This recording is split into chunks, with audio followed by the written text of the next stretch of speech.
Hello, hi, எல்லாம் எப்படி இருக்கிறீங்க? எனக்கு சரியாக இங்கிலீஷ் வராது, தமிழே பேச எடுத்துமா? Okay. So special thanks to doctor Lewis and social work department இந்த ஒரு வாய்ப்பு கொடுத்ததுக்காக. Hello, hi.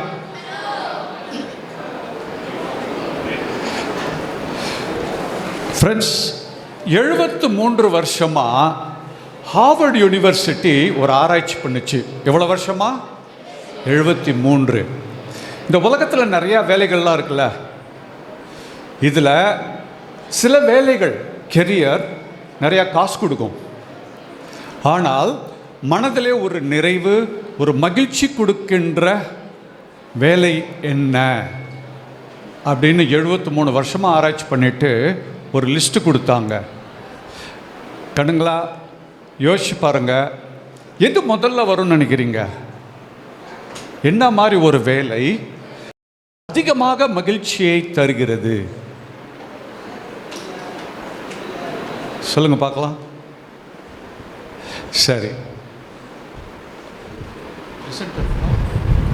ஓகே, அப்படி போயிட்டே இருக்கேன். போயிட்டு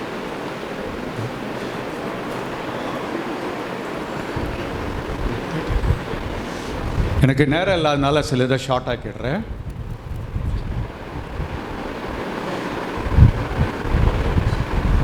ஹாப்பியஸ்ட் கெரியர். அடுத்தது பாருங்கள், ஹார்வர்ட் யூனிவர்சிட்டி செஞ்ச ஒரு ஸ்டடி. அதில் டாப்பில் யார் வராங்கன்னா நீங்கள் நம்பவே மாட்டீங்க.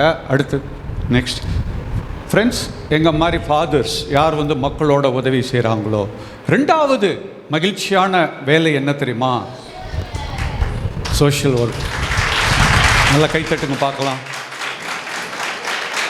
அப்போ உலகத்திலேயே நிறைய வேலைகள் இருந்தாலும் எந்த ஒரு பணி அதிகமான மகிழ்ச்சியை தருகிறது அப்படின்ற ஆராய்ச்சியில் எது டாப்பில் வருது? சமூக பணி. ஃப்ரெண்ட்ஸ், அப்படி ஒரு வேலையில் மகிழ்ச்சி வேணும்ல. பாருங்களேன், ஒரு நாளைக்கு 8 மணி நேரம் வேலை செய்கிறாங்க மக்கள். அதில் பணம் பணம் பணன்றவங்களுக்கு வந்துக்கிட்டே இருக்கும். ஆனால் என்னாகும்? 10 வருஷத்தில் ஹார்ட் அட்டாக்கும் வரும், டிப்ரெஷனும் வரும், எல்லா பிரச்சனைகளும் வரும். சரி, அப்படி வேலையில் ரொம்ப மகிழ்ச்சி தருகிறதுல அதுக்கு என்ன காரணம் அப்படின்னு ஆராய்ச்சி பண்ணதில் 3 காரியங்கள்.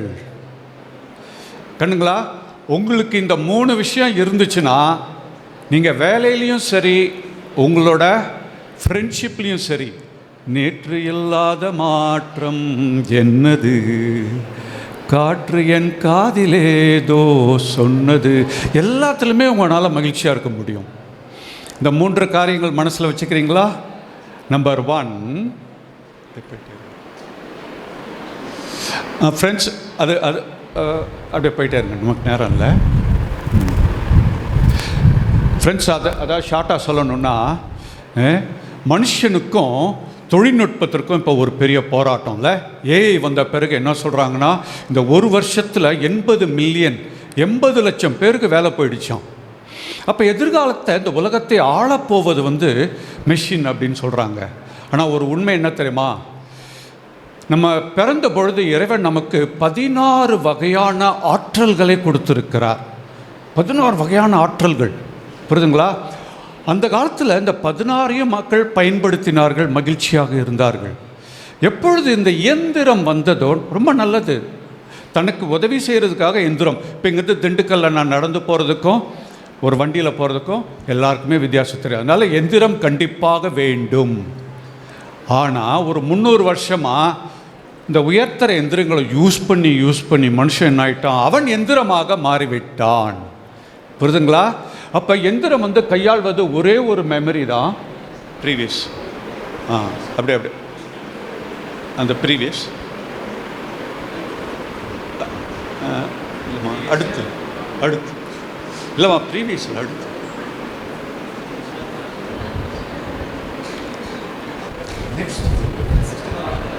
ஓகே. அப்படி ஃப்ரெண்ட்ஸ், பாருங்கள், மனுஷனும் இயந்திரம் ஆயிட்டான். ஓகே, ஆனால் உங்ககிட்ட அந்த மற்ற 15 செல்வங்கள் இருக்குதுல்ல, 15 ஆற்றல்கள், இதெல்லாம் இயக்கிவிட்டால் வாழ்க்கையில் அவ்வளோ மகிழ்ச்சியோடு இருக்க முடியும். இந்த 15 ஆற்றல்களையும் நாம் பயன்படுத்தினால் நாளைக்கு உலகத்தில் நம்ம 8 மணி நேரம் வேலை செய்ய தேவையில்லை, 4 மணி நேரம் போதும். புரிதுங்களா? சொல்கிறாங்க, உங்களுக்கு கிட்டத்தட்ட 20 மணி நேரம் உங்களுடைய தனிப்பட்ட வாழ்க்கைக்காகவும் உறவை மேம்படுத்துவதற்காக நீங்கள் பயன்படுத்தலாம். புரியுதுங்களா? இப்போ நான் சொல்ல போகிறது ஒன்றே ஒன்று மட்டும், அந்த 16 சொல்கிறது எனக்கு நேரம் இல்லை. அதில் ஒரே ஒரு ஆற்றல் மிஷினுக்கு இருக்குதுங்க, அவ்வளவுதான். நம்ம என்ன பண்ணிட்டோம், மிஷினோட நம்ம போட்டி போட்டு மிஷினாகவே மாறிட்டோம், இயந்திரமாக. அதனால் மற்ற செல்வங்களை நம்ம என்ன பண்ணணும், ஆக்டிவேட் பண்ணலை. சிம் கார்டு வாங்கிட்டோம், ஆனால் என்ன பண்ணணும், அதை ஆக்டிவேட் பண்ணாமல் இருக்கிறதுனால இந்த 15 ஆற்றல்களும், அதனால தான் நமக்கு வரக்கூடிய வியாதிகள்லேருந்து, மனசில் இருக்கிற டிப்ரெஷன்லேருந்து, சின்ன வயசுலேயே தற்கொலை பண்ணுறதுக்கு எவ்வளோ பேர் முயற்சி பண்ணுறாங்க. இதுக்கெல்லாம் காரணம் அதுதான். இந்த 3 காரியங்கள் நல்லா பாருங்களேன். எந்தெந்த வேளையில் அதிகமாக மனித கண்களை பார்க்கிறீர்களோ மகிழ்ச்சி வருமா? புரியுதுங்களா? சரி ஃப்ரெண்ட்ஸ், இது உண்மையாலுமே கண்டுபிடிக்கப்பட்ட உண்மை. எவ்வளோக்கு நீங்கள் இயந்திரத்தை பார்த்துட்ருக்கிறீங்களோ அல்லது ஸ்க்ரீனை பார்த்துட்ருக்கிறீங்களோ அந்த அளவுக்கு மன உளைச்சல், டிப்ரெஷன் வருதான். அதற்கு பதிலாக கண்களை நிறைய நேரம் பார்க்கணுமா, பார்க்க பார்க்க பார்க்க பார்க்க நமக்கு மகிழ்ச்சி ஏற்படுகிறது. ஆனால் எப்படி கண்ணை தரமா பார்க்கணும், எப்படி கண்ணை பார்க்கணும்னா, இரண்டாவது என்னது சொல்லுங்கள் பார்க்கலாம். எம்பத்தி, சாரி அப்புறமா சொல்கிறேன். எம்பத்தி சொல்லுங்கள் பார்க்கலாம். ஒத்துணர்வு. அதாவது எனக்கு முன்னாடி யார் இருக்காங்களோ அவர்கள் உலகத்துக்கு நான் போகணும் அப்படின்னு நம்ம நினைக்கிறோம் பார்த்தீங்களா? அதுக்கு ஒரு முயற்சி எடுக்கும்போது தான் அது மகிழ்ச்சியை ஏற்படுத்துறது. இப்போ ஒரு பிஸ்னஸ் மேனு நம்மளை பார்த்தோன்னு என்ன நினைக்கிறான், இவங்கள்ட்ட எவ்வளோ காசு எடுக்க முடியும்னு பார்க்குறான்ல, அப்போ அவங்களுக்கு மகிழ்ச்சி வருமா? வராது. இப்போ டீச்சர்ஸ், ப்ரொஃபஸர்ஸ் சும்மா கிளாஸ் எடுக்கணும் அப்படின்னு எடுக்கிறாங்க, கண்ணை தான் பார்த்துட்ருக்குறாங்க. புரியுதுங்களா? அதே மாதிரி யாரெல்லாம் பேச்சாளர்கள் நிறைய கண்ணை பார்க்குறாங்க. ஆனால் ஒத்துணர்வு, உங்கள் உலகத்திற்கு நான் வர வேண்டும் என்று கண்ணை பார்க்குறோம் பார்த்தீங்களா ஃப்ரெண்ட்ஸ்? அப்போ அதில் ஏற்படுகின்ற மகிழ்ச்சியில் சூப்பரான மகிழ்ச்சி. அதை விட 3வது என்ன தெரியுமா, ஒருத்தருடைய வேதனையிலும் வலியிலும் யார் பங்கு கொள்கிறார்களோ, இது 3 சோஷியல் ஒர்க்கில் வருதா? நீங்கள் மக்களோட மக்களாக பழகுகிறீர்கள், ஐ கான்டாக்ட். 2வது நம்ம தானே அவங்க உலகத்துக்கு போகிறோம். அவங்களையா காலேஜுக்கு வர சொல்கிறோம்? இல்லை, நம்ம அவங்க உலகத்துக்கு போகிறோம். 3வது நாம் பணி செய்வது யார்? ஏதோ ஒரு விதத்திலே தாழ்நிலையில் இருப்பவர்கள், ஒடுக்கப்பட்டவர்கள், இல்லை பொருளாதார ரீதியாக இருக்கலாம், அல்லது மன ரீதியாக இருக்கலாம், அல்லது யாரோ ஒருத்தர் அவர்களை ஒடுக்கி கொண்டிருக்கலாம். அப்போ யார் பாதிக்கப்பட்டிருக்கிறார்களோ, யார் அந்த வலியில் இருக்கிறார்களோ, அது உடல் வேதனையாக இருக்கலாம், மனவேதனையாக இருக்கலாம், பசியாக இருக்கலாம். அப்போ அவங்களோட நீங்கள் ஐ கான்டாக்ட் வைக்கிறீங்களே ஃப்ரெண்ட்ஸ், இதில் ஒரு சூப்பரான ஒரு பயாலஜி இருக்குது, அதை பற்றி நான் சொல்கிறேன். யார் ஒத்துணர்வோடு நம்ம ஒருத்தங்களை பார்க்குறோமோ அவங்களுக்கு என்ன ஆகும்னு பார்க்கலாம். சரி, இதற்கு நம்ம சின்ன வயசுக்கு போயிடுவோம். ஒரு சின்ன குழந்தை பிறந்ததுமே 5 மாதங்கள் அதுக்கு சரியாக கண்ணு தெரியாது. 5வது மாதம்தான் அதுக்கு எல்லாமே தெளிவாக தெரியும் கண்ணுக்கு. அது வரைக்கும் காது தான் ஷார்ப்பாக இருக்கும், கண்ணு சரியாக தெரியாது. அதுக்கு எப்போ பார்வை வருகிறதோ 6வது மாதத்துலேருந்து ஒரு குழந்தை இது மாதிரி செய்யும். நீங்களும் செஞ்சு பாருங்களேன். இப்படி தூக்கி ஒரு குழந்தைய வச்ச உடனே சில வினாடிகள் அமைதியாக இருக்கும். ஏன் தெரியுமா? அது நம்ம கண்ணையே பார்த்துட்ருக்கோம். அந்த கண்ணை பார்த்ததுமே அந்த குழந்தைக்கும் தாய்க்கும் அல்லது குழந்தையும் தூக்கி வச்சிருக்கிறவங்க 2 பேருக்கும் ஒரு ப்ளூடூத்து ஆன் ஆகிடும், ஆன் ஆகி பெயராகிடும். அதுக்காக சில வினாடிகள். அந்த ப்ளூடூத் ஆன் ஆகி பெயராயிடுச்சுன்னு என்ன தெரியுமாகும், கையை கால் அப்படி உதறும். அதாவது அதுக்கு ஒரே சந்தோஷம். புரியுதுங்களா? அப்போ அம்மா அப்படி தூக்கி வச்சு சுச்சு அப்படின்னு கொஞ்சிறாங்க பார்த்தீங்களா? அப்போ அந்த குழந்தை சில வினாடிகள் அமைதியாக இருக்கும், அதுக்கப்புறம் அப்படியே சிரிக்க ஆரம்பிக்கும், அப்படியே கையை காலை உதறும். அப்போ முதல் 4 வருஷம் அம்மா எவ்வளோக்கு அந்த குழந்தையோட கண்ணை பார்த்துட்ருக்காங்களோ, அதுவும் பார்த்துட்ருக்குதோ, அதுக்கு அவ்வளோ மகிழ்ச்சி இருக்குமா. அப்போ 4வது வயசு கடைசியில் எவ்வளவு சதவிகிதம் உங்களுக்கு நீங்கள் மகிழ்ச்சியாக அந்த குழந்தை இருக்குதோ அது அப்படியே செட் ஆகி, இப்போ 40% வச்சுக்கோங்களேன், வாழ்நாள் முழுவதும் நீங்கள் 40% எப்போவுமே சந்தோஷமாக இருப்பீங்க. அப்பப்போ அப்செட் ஆகும்போது 40லேருந்து குறைஞ்சி 10க்கு வரும், திருப்பி 40க்கு வந்துடும். உங்களுக்கு ஏதாவது சூப்பராக நடந்துச்சுன்னா 80க்கு போயிட்டு திருப்பி 40க்கு வந்துடும். புரியுதுங்களா? சில பேரோட அம்மா அவங்க வேதனையில் இருக்கிறாங்க. புரியுதுங்களா? அதனால் அவ்வளோ ஐ கான்டாக்ட்லாம் கிடையாது. அவங்க வேலையை செஞ்சுக்கிட்டு குழந்தை கூட அவ்வளோ நேரம் இல்லை, முகம் பார்க்கலை அப்படின்னா என்ன தெரியுமாகும்? 20% தான் உங்களுக்கு அந்த ஐ கான்டாக்ட் இருந்ததுன்னா அவ்வளவுதான் மகிழ்ச்சி. எவ்வளோ நாள் இருக்கும்? வாழ்நாள் முழுவதும் இருக்குமா? அவங்களுக்கு டெம்பரரியாக மகிழ்ச்சி அப்படி வந்தால் கூட திருப்பி 20க்கு போயிடும். புரியுதுங்களா? இப்போ புரியுதா? சரி, உங்கள் அம்மா அவங்கள சரியாக கண் பார்க்கல அப்படின்றதுக்காக இப்போ நீங்கள் ஏன் கஷ்டத்தோடு வாழணும்? ஆகவே நமக்கு இருக்கிற ஒரு டெக்னாலஜிங்க, இந்த 16 செல்வங்களில் ஒரு செல்வம் மட்டும் இன்றைக்கி நீங்கள் ஆன் பண்ணி விட்டுருங்களேன், நீங்கள் எப்படி மகிழ்ச்சியாக இருப்பீங்க அப்படின்னு சொல்லிட்டு. புரியுதுங்களா? அதுதான் ஒத்துணர்வு. இந்த ஒத்துணர்வுனா என்ன? ஒரு கேர்ள் ஒரு பாய் பார்த்த முதல் நாளே, அப்புறம் அதுக்கப்புறம்லாம் எனக்கு தெரியாது, ஏதோ ஒன்று. ஃப்ரெண்ட்ஸ், உங்களில் பாதி பேருக்கு மேலே பாய் ஃப்ரெண்ட் இருக்காங்க, கேர்ள் ஃப்ரெண்ட் இருக்கிறாங்க. நான் இப்போவே சொல்லிடுறேன், உங்களுக்கு நாளைக்கு கல்யாணம் வந்து சக்ஸஸ்ஃபுல்லாக இருக்குமா இருக்காதான்னு இப்போ 96% அக்யூரேட்டாக சொல்ல முடியும் அப்படின்னு ஜான் காட்மன், கனடாவை சேர்ந்த ஒரு சைக்காலஜிஸ்ட் சொல்லுகிறாரு. என்ன தெரியுமா? ரொம்ப சிம்பிள், ரொம்ப சிம்பிள். ஒரு பையனும் ஒரு பொண்ணும் மீட் பண்ணுறாங்க, 2 பேரும் ஜாலியாக பேசிக்கிட்டே இருக்கிறாங்க, நேரம் போகிறதே தெரியாது. ஆனால் உங்களுடைய மனநிலை அந்த நேரத்தில் ரொம்ப ரொம்ப ரொம்ப ரொம்ப முக்கியம். உங்களுக்கு ஒத்துணர்வு இருந்துச்சுன்னா உங்களுடைய கல்யாணம் சூப்பராகும். ஒத்துணர்வுன்னு என்ன தெரியுமா? நம்ம ஒரு 90% பேருக்கு மேலே என்ன செய்கிறாங்களாம், நான் யாரிடம் பழகுகின்றேனோ என்னுடைய தேவைக்கு அவங்கள பயன்படுத்தணும்னு நான் முயற்சி பண்ணுறேன், அல்லது நான் ஒரு உலகத்தில் இருக்கிறேன்ல அந்த உலகத்துக்கு அவங்க வரணும்னு நான் முயற்சி பண்ணுறேன். நான் ஒன்று சொல்லட்டுமா? உங்கள் உலகத்துக்கு மற்றவங்களை கொண்டு வர முயற்சி பண்ணிங்கன்னா அவங்க ஓடிக்கிட்டே இருப்பாங்க உங்களை விட்டுட்டு. புரியுதுங்களா? அதனால தான் நிறையா உறவுகள் 2 மாதம் ஒர்க் ஆகுது, அதுக்கப்புறம் என்ன ஆகுது? தலைவி பாடுவாங்க, 8 அடுக்கு மாளிகையில் ஏற்றி வைத்த என் தலைவன் விட்டு விட்டு பழைய பாட்டு. 8 அடுக்கு மாளிகையில் நீ ஏற்றி வச்சுட்டு என்ன பண்ணிட்டான், அவன் பாட்டுக்கு போயிட்டான் அப்படின்னு தலைவர் பாடுவார். உலகே மாயம் வாழ்வே மாயம். யார் யாருக்கு இந்த மாதிரி ஆகும்? அவங்களுடைய லவ்வில் ஃபெயிலியர் ஆகும் தெரியுமா? ரொம்ப சிம்பிள். யார் யாருக்கெல்லாம் என்னுடைய காதலர் என்னுடைய உலகத்திற்கு வர வேண்டும் என்று முதல்ல நீங்கள் மனநிலை இருக்குதோ அவங்க எல்லாத்துக்குமே அந்த உறவு முறிந்துவிடும். அதுக்கு பதிலாக நான் வந்து மற்றவங்களுடைய உலகத்துக்கு போகணும், நீங்கள் போயிட்டீங்கன்னா ஆட்டோமேட்டிக்காக அவங்க இந்த பக்கம் வந்துடுவாங்க. புரியுதுங்களா? அப்போ யார் யார் நீங்கள் பிறரோடு பழகும்போது இந்த 3 இருக்குதோ நீங்கள் வாழ்க்கையிலையும் மகிழ்ச்சியாக இருப்பீங்க, திருமணத்துலேயும் ரொம்ப சந்தோஷமாக இருப்பீங்க, உங்களுடைய பணி வாழ்வு சூப்பராக இருக்கும். அப்போ இனிமேல் நீங்கள் ஞாபகம் வச்சுக்கோங்க, எவ்வளவுக்கு கண்களை பார்க்கின்றீர்களோ மகிழ்ச்சியாக இருப்பீங்க. அடுத்தது ஒரு ஒத்துணர்வோடு அவங்க உலகத்துக்கு நான் போயிடணும், அவங்களுடைய உணர்வுகளையும் நான் புரிந்து கொள்ள வேண்டும் என்று. ஃப்ரெண்ட்ஸ், இதை 3மே உங்களுக்கு இருக்குதான்னு ஒரு சின்ன டெஸ்ட் பண்ணிடலாமா? அப்படியே போயிட்டே இருங்க ஃப்ரெண்ட்ஸ். இப்போ சில முகங்களை நான் காட்ட போகிறேன், அவங்களுடைய உண்மையான உணர்வு என்ன நீங்கள் கண்டுபிடிக்கணும். அதுக்கு நான் சொல்கிறேன், எனது மௌனத்தை உன்னால் புரிந்து கொள்ள முடியவில்லை என்றால் என்னுடைய வார்த்தைகளையும் உன்னால் புரிந்து கொள்ளவே முடியாது. சொல்லுங்க பார்க்கலாம். என்னுடைய மௌனத்தை உன்னால் புரிந்து கொள்ள முடியவில்லை என்றால் என்னுடைய வார்த்தைகளையும் உன்னால் புரிந்து கொள்ளவே முடியாது. அப்படியே போயிட்டே இருங்க.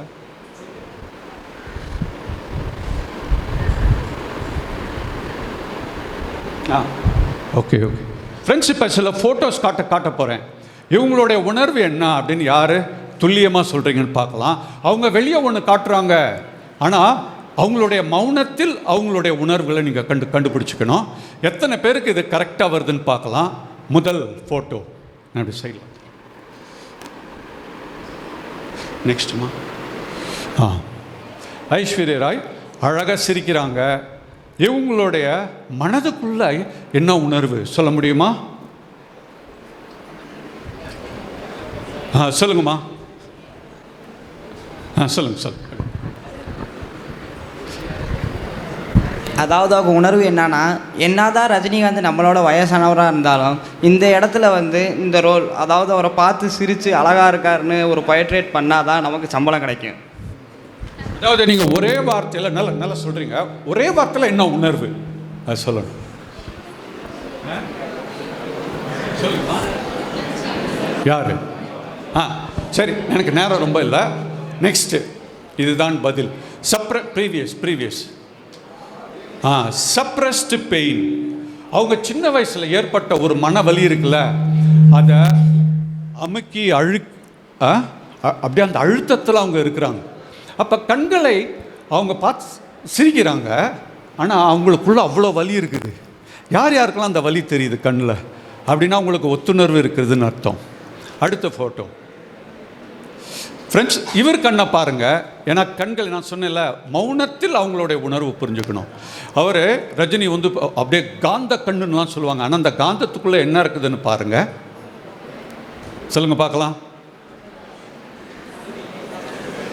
ஓகே, எனக்கு நேரம் இல்லாதனால பதிலுக்கு போயிடலாம். Next, earning ice. சொல்லுங்கள் பார்க்கலாம். ஏர்னிங் ஐஸ்னால் ஏக்கமான கண்கள். அவருக்கு சிறு வயதில் தாயினுடைய அன்பு சரியாக கிடைக்கவில்லை. அன்பு கிடைக்குமான்னு ஏங்கினவர் இப்போ 73-74 வயசுன்னு நினைக்கிறேன். இப்பையும் அந்த ஏக்கத்தில் தான் இருக்கிறார். புரியுதுங்களா? அப்போ ஒத்துணர்வு இருக்கிறவங்களுக்கு கண்ணை பார்த்தோன்னே தெரிஞ்சிடும். எல்லாம் காந்த கண்கள்னு சொல்லுவாங்க, ஆனால் அதுக்குள்ளே எவ்வளவோ ஏக்கம் இருக்கிறது. உங்களில் யார் யாருக்கெல்லாம் நிறைய ஏக்கம் இருக்குதோ அன்பு கிடைக்காம, அவரை பார்க்கும்போது கவர்ச்சியாக தெரியும். அடுத்தது ஃப்ரெண்ட்ஸ், இவங்க சிரிக்கிறாங்க, நல்லா ஒரு ஸ்மைலு, கவர்ச்சியாக உங்களுக்கு தெரியுது. இந்த சிரிப்புக்கு பின்னால் என்ன இருக்குது சொல்லுங்கள் பார்க்கலாம். நீங்கள் எவ்வளவு மொபைல்லாம் யூஸ் பண்ணுறீங்க, இதுவும் ஒரு தொழில்நுட்பம்ல, எம்பத்தி. அதை டெவலப் பண்ணிட்டா சொல்லுங்கம்மா.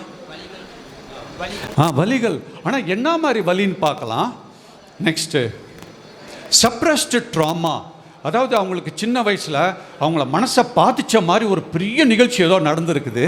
அதை வந்து அவங்க என்ன பண்ணியிருக்கிறாங்க, மனதிலிருந்து அதை வெளியே கொட்டவே இல்லை, அப்படியே தேக்கி வச்சு அந்த ஒரு வலி அவர்கள் கண்களில் தெரிகிறது. ஃப்ரெண்ட்ஸ், இது யாருக்கு அது தெரியுதோ அந்த வலி, நீங்கள் ஆட்டோமேட்டிக்காக மகிழ்ச்சியாக இருப்பீங்க. அது எப்படின்னு சொல்கிறேன். அடுத்தது, இப்போ இவர் சிரிக்கின்றார். அவருடைய கண்ணில் பாருங்கள் எந்த உணர்வு தெரிகிறது. வெளியே வந்து சிரிப்பு, உள்ளே என்ன. சரி, அடுத்தது ஃப்ரெண்ட்ஸ், அவர்கிட்ட நிறைய கவலை இருக்கிறது. உள்ளே கவலையை வைத்துக்கொண்டு வெளியே சிரிக்கின்றார். ஆமாம், எவ்வளோ படம் பார்க்குறீங்க, இனிமேல் இந்த பார்வையோடு பாருங்கள், உங்களுக்கு இன்னொரு உலகமே தெரியும். அடுத்தது, இவங்க சிரிக்கிறாங்க, இவங்க கண்ணில் பாருங்கள் எந்த உணர்வு தெரியுது.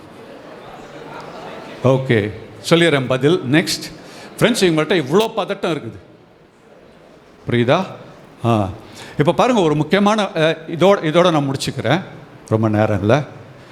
ஃப்ரெண்ட்ஸ், நீங்கள் ஒருத்தருடைய கண்ணை பார்க்குறீங்க, புரியுதுங்களா? ஒத்துணர்வோடு பார்க்குறீங்க. மூணாவது ரொம்ப முக்கியம், உங்கள் ஃப்ரெண்டு யாரோ உங்ககிட்ட வந்து அவங்களுடைய கஷ்டத்தெல்லாம் சொல்லிட்டு இருக்கிறாங்க. அப்போ அவங்களுக்கு 80% மனவலி இருக்கும்ல, இருந்துச்சுன்னா உங்களுக்கு ஒத்துணர்வு எம்பத்தி இருந்துச்சுன்னா எப்படி இருக்கும், ஒரு 20% உங்களுக்கு கஷ்டமாக இருக்கும். புரியுதுங்களா? அவங்க வந்து பாதிக்கப்பட்டு இருக்கும்போது நீங்கள் மக்களை போய் சந்திக்கிறீங்க, அப்போ ஒரு 20%. ஆனால் என்ன தெரியுமா, மக்கள்கிட்ட பணி புரிஞ்சுட்டு நீங்கள் இப்படி வரீங்க பார்த்தீங்களா, வந்த உடனே அந்த 20% வலி இருக்குல்ல உங்களுக்கு, அது வந்து 4 மடங்கு மகிழ்ச்சியாக மாறிவிடும். அப்படின்னா 80% மகிழ்ச்சியாக மாறிவிடும். புரியுதுங்களா ஃப்ரெண்ட்ஸ்? உங்களுக்கு ஒத்துணர்வு இருக்குன்னா ரொம்ப சிம்பிளுங்க. இப்போ இதை போட்டதெல்லாம் இல்லை காம்ப்ளிகேட்டடு, அந்த முகத்தை பார்த்து கண்டுபிடிக்கிறது வந்து ஹை லெவல். இப்போ சாதாரணமாக சொல்லிடுறேன், இங்கே யார் யாருக்கெல்லாம் உங்கள் ஃப்ரெண்ட்ஸோ உங்கள் கூட படிக்கிறவங்களோ சொந்த பந்தம் பாய்ஸ் கேர்ள்ஸ் வந்து ஆட்டோமேட்டிக்காக உங்ககிட்ட வந்து, நீங்கள் கவுன்சிலர் கிடையாது, அதில் ட்ரைனிங் இன்னும் எடுக்கலை, ஆனால் தானாகவே வந்து அவங்க மனசில் இருக்கிறதெல்லாம் உங்கள்கிட்ட ஷேர் பண்ணிவிடுவாங்க. கடன்னு உங்களுக்கு இவ்வளோ சொல்லணும்னு வந்துட்டு எல்லாத்தையும் சொல்லிவிடுவாங்க. யார் யாருக்கு அந்த மாதிரி அனுபவம் இருக்குது, கை தூக்குங்க பார்க்கலாம். அப்போ நீங்கள் கூப்பிடாமலே உங்ககிட்ட வந்து கஷ்டத்தெல்லாம் பேசுகிறாங்கன்னு வச்சுக்கோங்களேன், அப்படின்னா உங்களுக்கு ஒத்துணர்வு இருக்கிறது என்று அர்த்தம். புரியுதுங்களா? நீங்கள் வாழ்நாள் முழுவதும் மகிழ்ச்சியோடு இருக்க முடியும். கடைசியாக எலிசபெத் டன் என்ற ஒரு சோஷியல் ஒர்க்கர், இவங்க கனடாவில் அவங்க கண்டுபிடிச்ச ஒரு விஷயம். அது வந்து நான் சிம்பிளாக சொல்லிடுறேன், புரியுதுங்களா? அந்த எலிசபெத் அம்மா என்ன தெரியுமா சொல்கிறாங்க, இதை 3 செயலாக பார்க்கலாம். சப்போஸிங் நம்ம கான்ஃபரன்ஸ் முடிச்சுட்டு எல்லாம் போயிட்டோம், நீங்களும் வீட்டுக்கு போகணும். கண்ணுங்களா நல்லா கவனிங்க. நீங்கள் வீட்டுக்கு போகணும், உங்கள் ஃப்ரெண்டோட நீங்கள் பஸ்ஸில் போகிறீங்க. உங்கள் ஃப்ரெண்டு என்ன சொல்கிறாங்கன்னா, ஒரு 10 நிமிஷம் வெயிட் பண்ணு, நான் போயிட்டு ஹெச்ஓடி ஃபாதர்ட்ட ஒரு விஷயம் கேட்டுட்டு வந்துடுறேன், நீங்கள் உட்காந்துரு அப்படின்னு சொல்லிட்டு இப்படி போகிறாங்க, பேசிகிட்டு இருக்காங்க அந்த ரூமில். நீங்கள் எப்படி பார்க்குறீங்க, பாட்டிலுங்கெல்லாம் தரையில் இருக்குது, ஏதோ கப்பெல்லாம் தரையில் இருக்குது, புரியுதா? உங்களுக்கு நல்லா தெரியும் கான்ஃபரன்ஸ் முடிஞ்ச உடனே பணியாட்கள் வந்து அதெல்லாம் எடுத்துருவாங்க.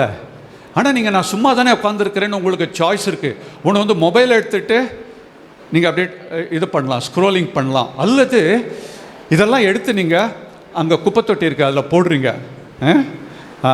ஃப்ரெண்ட்ஸ், நீங்கள் போட்டுட்டு இருக்கும்போது உங்கள் ஃப்ரெண்டு வராங்க, நீ எதுக்கு இதெல்லாம் செய்கிற? அப்புறமா அவங்க க்ளீன் பண்ணிவிடுவாங்க பணியாட்கள் அப்படின்னு சொல்லும்போது, இல்லை சும்மா உட்காந்துருந்தேன் செஞ்சுருந்தேன்னு சொல்கிறாங்க. நீங்கள் ஒரு 4 அந்த தரையில் இருக்கிற பாட்டில் எடுத்து குப்பைத்தொட்டியில் போட்டுட்டு போனீங்கன்னா உங்களுக்கு இனம் புரியாத ஒரு மகிழ்ச்சி. எவ்வளோ நேரம் இருக்கும்? 2 மணி நேரம். சொல்லுங்கள் பார்க்கலாம், 2 மணி நேரம். இப்போ நீங்கள் இங்கேருந்து 4 மணிக்கு கிளம்புறீங்க, 6 மணி வரைக்கும் ஒரு இனம் புரியாத ஒரு மகிழ்ச்சி இருக்குமா? இரண்டாவது, நீங்கள் இந்த பாட்டிலெல்லாம் எடுத்து சும்மா ஒரு சின்ன இது 2 நிமிஷம் வேலை, இதெல்லாம் எடுத்து குப்பைத்தொட்டியில் போடுறீங்க, யாரும் உங்களை பார்க்கல, சிசிடிவி கேமராலையும் பதிவாகலை, யாருமே உங்களை பார்க்கல, நீங்கள் அமைதியாக போய்ட்றீங்க, ஃப்ரெண்டு வந்தோன்னே வீட்டுக்கு போய்ட்றீங்க. நீங்கள் செய்யும் பணியை, உதவியை யாருமே பார்க்கலன்னு வச்சுக்கோங்களேன், உங்களுக்கு எவ்வளோ நேரம் சந்தோஷம்னா 5 மணி நேரங்கள் மகிழ்ச்சி. புரியுதுங்களா? அடுத்தது, இப்போ இங்கேருந்து திண்டுக்கலுக்கு நீங்கள் பஸ்ஸில் போகிறீங்க, பஸ்ஸில் ஏறி உட்காந்துட்டீங்க, ஓகேவா? உங்களுக்கு உட்காருவதற்கு இடம் கிடச்சிச்சு, பஸ் அப்படியே போகுது, அடுத்த ஸ்டாப் நொச்சோடைப்பட்டி, அங்கே நிற்கிது. அப்போ பார்க்கலாம், கோயில் திருவிழாவா, தப்புன்னு கூட்டம் நிறையா உள்ளே வந்துட்டாங்க, பயங்கரமான கூட்டம். ஆனால் நீங்கள் வசதியாக உட்காந்துட்டீங்க. ஆனால் அந்த பஸ்ஸு கிளம்போதே கவனிக்கிறீங்க, உங்கள் பக்கத்தில் ஒரு பாட்டி உங்களை அப்படியே ஏக்கமாக பார்க்குறாங்க. நான் காதலா? எதுக்காக பார்க்குறாங்க? இடம் கிடைக்குமான்னு. நீங்கள் எந்திரிச்சு பாட்டி உட்காந்துக்கோங்கன்னு சொல்கிறீங்க. இப்போ பாட்டி வசதியாக உட்காந்துக்கிட்டாங்க, உங்களுக்கு என்ன ஆகுது? தள்ளு முள்ளு, அப்படியே கஷ்டப்பட்டு இடிபாடில் நீங்கள் போயிட்டுருக்குறீங்க. 20 நிமிஷம் ஆகுது. திண்டுக்கல்லேருந்து பஸ்ஸில் இறங்கிட்டிங்கன்னா அந்த 20 நிமிஷம் ஒரு உதவி செய்ய போய் உங்களுக்கு ஒரு சிறு உபத்திரவம் வருது, பார்த்தீங்களா? அப்போ வந்து சொல்கிறாங்க, ஒரு 12 மணி நேரங்கள் இனம் புரியாத ஒரு மகிழ்ச்சி இருக்குமா, யூஃபோரியா அப்படின்னு சொல்லுவோம். அது ஒரு அதிகமான, எதுக்குன்னே தெரியாது. சாயந்தரம் 4 மணிக்கு இது நடந்திருக்கும், காலையில் 4 மணி வரைக்கும் நல்லா மகிழ்ச்சியாக இருக்கும், நல்லா தூங்குவீங்க. யாராவது உங்களை திட்டுனா கூட அது வலி தெரியாது, உங்களை அறியாமல் சந்தோஷமாக இருப்பீங்க. புரியுதுங்களா? அப்போ இந்த தொழில்நுட்பத்தையும் நம்ம கற்றுக்கலாமா? முதல்ல என்ன செய்யணும்? ஒவ்வொரு நாளும் அதிகமாக ஐ கான்டாக்ட், கண்களை பார்க்க வேண்டும். இரண்டாவது, எப்படி பார்க்க வேண்டும்? ஒத்துணர்வோடு பார்க்க வேண்டும். மூன்றாவது என்ன பண்ணணும்? யார் வலியில் இருக்கிறார்களோ அந்த வலியோடு நம்ம பங்கேற்கும் பொழுது அதுவே நமக்கு அதிக மகிழ்ச்சியை தருகிறது. இதுதான் ஒத்துணர்வு. அந்த ஒரு தொழில்நுட்பத்தை நீங்கள் இயக்கி பாருங்கள். உங்களுடைய பணியும் மகிழ்ச்சியாக இருக்கும், படிப்பு நல்லாயிருக்கும், உறவும் நல்லாயிருக்கும், உங்களுடைய திருமணமும் சிறக்கும். நன்றி. Thank you so much.